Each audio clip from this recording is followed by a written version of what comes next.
Hello everybody and welcome to Chess24 and welcome to my little summary of what's been going on in the Shamkir Tournament. It's the halfway point and I thought I'd get all of you guys up to speed with what's been going on in the tournament, especially if you haven't been able to follow the games live. We have had 5 rounds, so we're actually past the halfway point, mathematically speaking. And, well, it comes as no surprise that world number 1, world champion Magnus Carlsen is currently leading the tournament after a bit of a shaky start, it must be said. He was in really bad shape in game 1 against Vachier-Lagrave, despite uncorking a bit of a novelty in the very fashionable martial defence. He was fine and then lost his concentration, ended up in a worse ending but managed to hold on. But after that, it's really been all systems go. He put together a number of wins and is currently on 4 out of 5. So he's on +3, gaining 9 points. And people talking about him getting to 2,900 again, well, those kind of discussions are back on the card. But it wasn't just Magnus who started off well. Wesley, a man, a boy, well, he's not a boy anymore, he's a young man, 21 years old, been in the headlines for a lot of things recently, especially his performance at the US Championships, why it went so badly for him. Obviously, his personal problems have also been, they've been discussed in various public forums, and Wesley himself has been talking about these kind of things, but it seems to not be affecting him at all. In Shamkir, he started off just like Magnus with a blistering pace.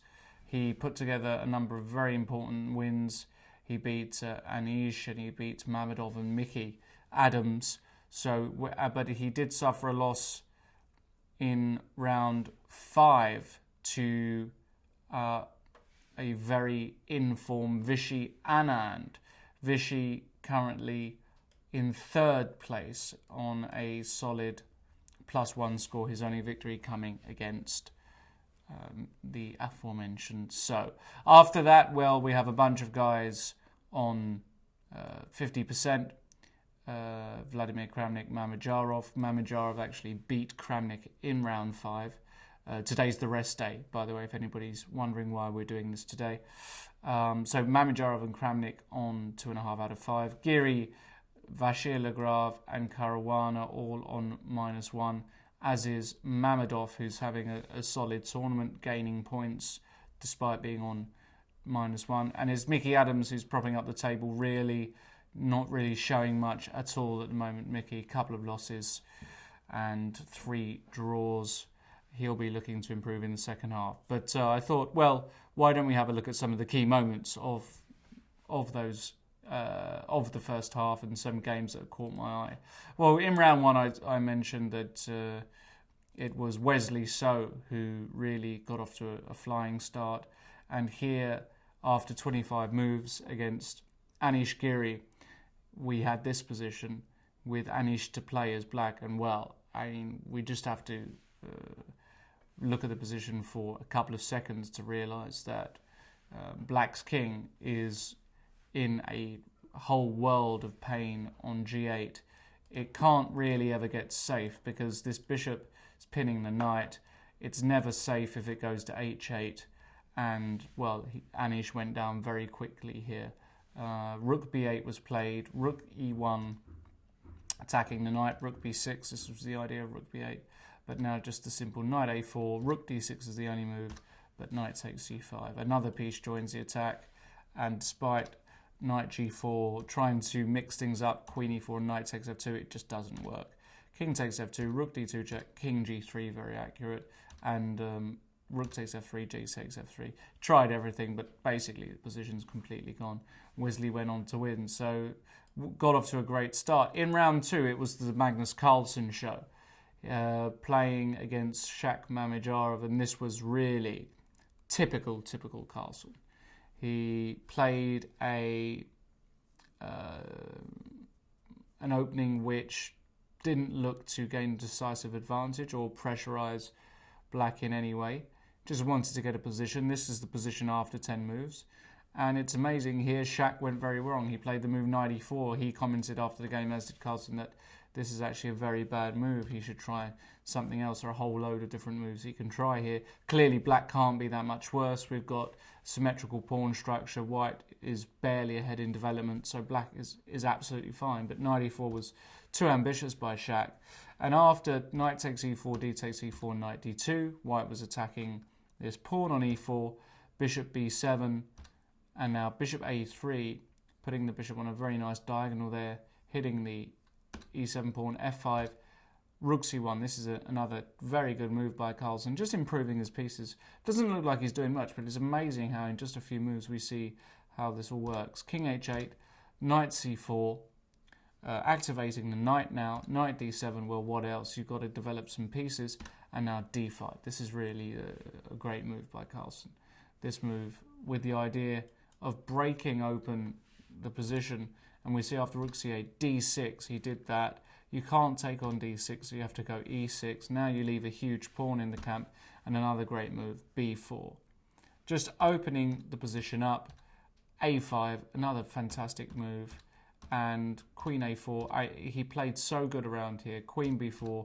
Even the move knight b6 is not an obvious one, because you're putting yourself in a pin, but he realised that black just can't hold the position together. And it's amazing how just in a matter of 10 moves, queen e5 check, rook's coming in, thank you very much.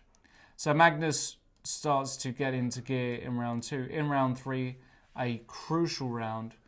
Fabiano Caruana, who has been out of form of late, playing white against Magnus. He, of all the people in the world, you could argue, is the one to challenge Magnus. He hasn't got a Carlsen complex like a Hikaru Nakamura, for example. He seems to be able to beat Magnus on a number of occasions. And we reached this position after move 24. Magnus is black. He takes the bishop off, and Fabiano plays rook e7. And basically the position's very equal pawns. The knight is a bit of a pesky knight, but it can't do a lot on its own, and white has got a lot of targets here. And after rook e7, rook fe8, it was here that Fabiano played a rather strange move. Everybody was expecting him to play rook c7 attacking this pawn, rook e8 and rook e7, and a draw would almost be certain. Well, black has to repeat. There's really no way for him to progress. But Fabiano took on e8, which was not really a good move, because after takes rook a1, rook d8 was an excellent choice. By the way, Caruana was getting short of time around this point. Now the problem is that if the rook comes off the back, then this rook comes sliding into either d1 or d2, followed by knight d1, and this pawn on f2 is very weak. So after bishop f1, well, Carlsen played another excellent move here. He played the move c5, fixing the c4 pawn, and more importantly, not letting this bishop ever get active. And after rook a3, knight b1 was played, rook a1, and now knight d2. And suddenly the knight found a great square to come on f3. But this shouldn't have been the end of days. But actually, after bishop e2, knight f3, and we reach an ending where, despite equal material, this position is pretty unpleasant for white to play because of this pawn on f3 and the fact that his king is boxed in. He tried to get it out with h3, but Carlsen played h5. And after g4, well, this was an attempt to get some space. Now Carlsen very cleverly created an outside pass pawn, and his technique around here was just amazing. g5, and suddenly white is in huge danger. e4, rook d4 was played. Rook a8 check, king f7, rook a3. And, well, Carlsen just mopped up a few pawns and advanced one of his own pawns, made it look easy. Really made it look easy. A great performance by Magnus. And that meant that after 3 rounds, he was out in front with Wesley So, who, by the way, beat Mickey Adams that round. In round 4, Wesley won again. He was unstoppable. This time he beat Rauf Mamedov in a very standard game where he played. Mamedov chose to play the accelerated dragon, allowing this Maroczy structure, which really is plus equals for white right from the off. And we got to a point on move 19 where So's move e5 was very good. And we reached this position where Mamedov had a weak pawn, So had space advantage, better structure, and in fact we ended up reaching an endgame like so, where excuse the pun, where after king d3, this is just magic. So the king on e5 looks active, but it can't actually go anywhere. This bishop is passive, this bishop is great, queenside majority, and look how he finishes it off. g5, king c4, h5, a5, advance your majority, g4, b6, takes, the rook comes to d7, give a check, drive the king back, and now create another passed pawn. c6, takes, rook d8, takes, b7. It really cannot get any easier than that. Now white's just coming behind, so if rook b8, rook b3, and if king e7, king c5, king d7, king b6, followed by king a7 is winning. So Wesley actually, after 4 games, because the rest of the games were drawn, was a clear lead, but then Magnus in round 5 caught him up and actually overtook him, thanks to the fact that Wesley lost to Vichy. This was actually a great performance by Vichy. Cute little idea in the opening. Around here we have a d3 Spanish. Wesley in this position didn't play the common knight a5 or the move David Howe played against me in Gibraltar this year, bishop b7, but went for knight b8. Perfectly fine idea, Breyer-esque idea to reroute the knight and put the bishop on b7. But after knight g5, he actually came back in order to come to d4, and after bishop a2, knight d4. So it's quite interesting, this maneuver. But white exchanged that knight, and after h6, the real important moment of the game, white tried the exquisite looking f4. Beautiful idea, because white would love to be able to retreat to f3 with the knight, and then he'd have an open f-file to play with. So Wesley took on g5. So white sacrifices a piece in order to then play this fantastic little idea with g6.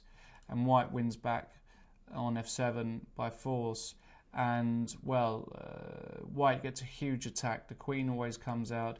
And we can see after bishop g5, he drove that knight back h3, takes, knight h6, and now queen h5. And suddenly we see how dangerous this attack is. And the point is that after bishop e6, as So played, you can take it off and play g4, and there's no way to save the knight with g5. And after a few more accurate moves, we reach an endgame around here, where white managed to, he's not a pawn up, but in essence he is, because of these double e-pawns.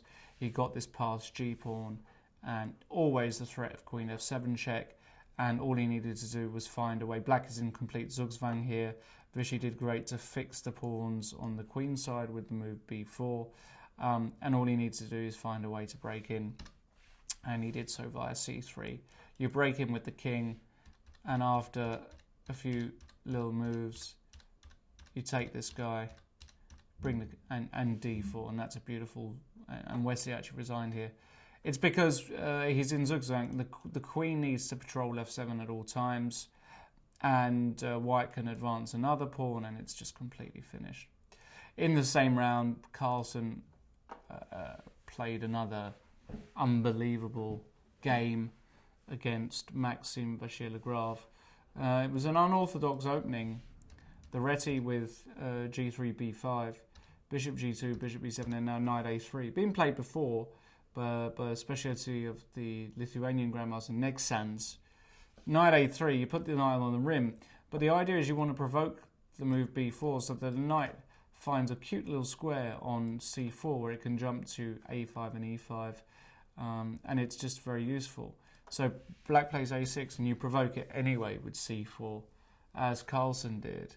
And after b4 now, well, it could be argued that e5, crazy looking move, castles e4, knight d4, d5, d3, something like this, should work out for white, although it's very complicated. But in the game, basically after b4, knight c2, e6, d4, a5, castles.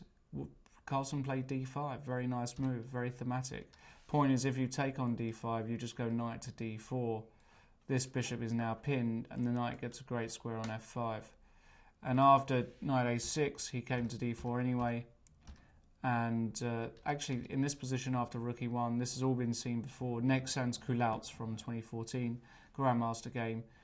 Nexans played d takes e6, but that isn't so good. e4 is castles, rook e1 and e4 is much better. And after knight f5, d6, bishop g5, we just get a typical Carlsen game, especially after knight takes d5. Beautiful move, bishop h6 by Carlsen. Carlsen didn't fall for a trick here, of course. If he takes on e7, knight takes e7 is good for black, but his idea was bishop h6, forcing gh6, check, and then white wins back the piece, but he wrecks black's structure in the meantime. So it's a positional pawn sacrifice. And Carlsen is just, he maneuvers here, bishop h3, bishop g4, bishop h5. This maneuver is unbelievable, just targeting one weak pawn. Takes on f5, c6 probably is a mistake, although Maxime thought he had to do this. And Carlsen very quickly dominated the light squares, won his pawn back, played some cute little moves, b3, then decided, right, where's the next weakness in the position? It's the pawn on d6, I'll reroute my knight. He's got 4 versus 2 on the king side. Well, I mean, this pawn on e5 as well does count, but just complete domination, won another pawn, and played another fantastic move, bishop d7 and move 46, just cutting this knight off, which was looking to come in like this, and won the knight, and his finish was just beautiful as well. He actually managed to allow black to try and queen this pawn. It was the only worry in the position, but if black does queen here, rook f7, king g5, rook f5 is mate. Just fantastic. So Magnus Carlsen in the driving seat. Round 6 is tomorrow. Make sure you check in for all the action here on Chess24. You can do that by looking via the live tab at the top, or you can see on the right hand side of the screen, the home screen, a hyperlink, a quick link to Shamkir round 6. Hope you've enjoyed this, and looking forward to seeing you all on the server tomorrow.